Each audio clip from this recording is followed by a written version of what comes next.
A lot of people think you need to drop tens of thousands of dollars to buy a box truck before you can make a dollar in the industry.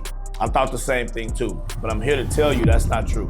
You can get started without owning a single truck. In fact, I built my Amazon business by utilizing rental trucks. And in this video, I'm gonna show you how exactly you can do the same thing. I'll break down my step-by-step process that you need, how much it costs, and how you can turn a rented truck into a real income system. Step one is finding a rental company. You got plenty of options out there. I recommend Penske, Ryder, or Enterprise. They all offer 26-foot box trucks for commercial use. These are the same trucks many owner-operators drive. They have dock height trucks, they all come with lift gates, and they're ready for business. You can rent them weekly or monthly. And most of the time, the longer you keep them, the longer the rental term, the better the rates. Make sure you call and ask for a national contract on a long-term rental. Understand what their mileage is and their policies are. Some companies, they even offer unlimited mileage depending on the agreement. I always recommend going with the 26-foot box truck with a lift gate if you want to be eligible for more loads, especially if you want to run Amazon, or you're actually leaving money on the table if you contact a broker that requires a lift gate. So make sure that you have that lift gate. And before you even pick up your first load, you gotta handle the back-end business. So you need to set up the legal structure. That means you need to register with your LLC, get your EIN number, open up a business bank account, apply for your MCNDOT number. You have to complete the filing for your BOC3 form, get your UCR registration, and most importantly, you have to get insurance. This might sound like a lot, but you can knock most of this out online in just a few days.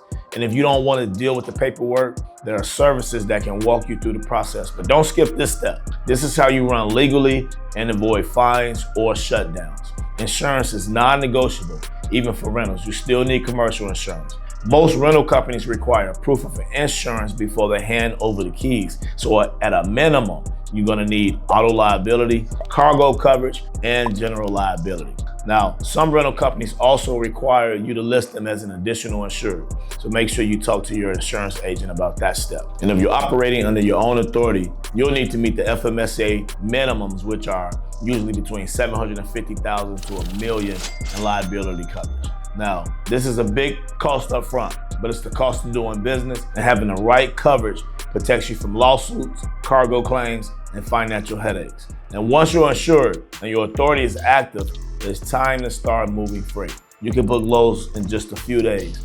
The most common is through load boards like DAT and truck stops. Now, these platforms let you browse thousands of loads, and you'll be able to contact brokers daily. Now, here's another option. You can work with a dispatcher. And a good dispatcher can find loads for you. They can handle the negotiations and manage the paperwork.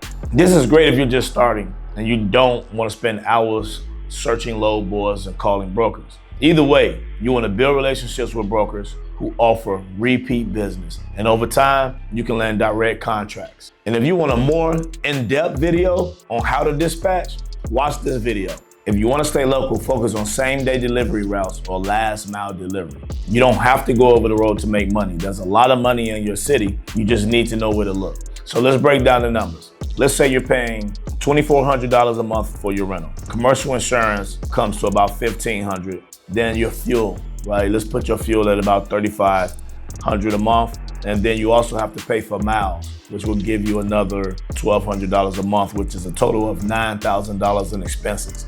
Now, the goal here is to run your truck to make $3,500 to $4,000 per week, right? Which is going to give you roughly about $16,000 per month gross. Now, once you subtract your expenses of $9,000, that gives you a net profit of $7,000, right? But you want to come into a rental with a 6-month game plan. You don't want to be in that rental truck longer than 6 months. So over that 6 months, you're only getting into a rental for 1 or 2 reasons. Maybe you have credit issues or you don't have the capital to start the business, right? So if you need to save money, I recommend over those 6 months, you can save, maybe about $1,500 per month, right, for 6 months, which will give you roughly about $8,000. That can go towards the down payment.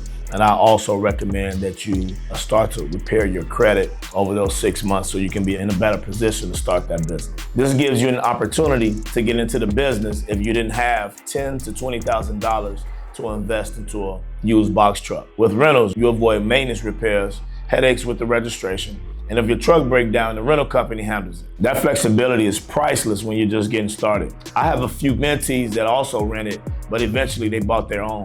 Now, if you want to implement the same strategy just like them, so make sure you join our webinar every Monday night at 6 p.m. Central Standard Time. Just click the link below. So in the beginning, the goal should be to get in the game, stack your money, and avoid unnecessary risk. Renting is a good way to start, learn, and prove the business model. I scaled my Amazon business utilizing rental trucks. I rented, I hustled, I learned, and I reinvested. That's how you're gonna win in this game. Not by over leveraging, but by moving smart. So if you're thinking about getting into the box truck industry, renting gives you a low risk way to start and figure things out. From there, you can build at your own pace. So if you got value from this video, make sure you hit that subscribe button. And if you got questions or want help getting started, drop them in the comments. Let's get this work. Peace.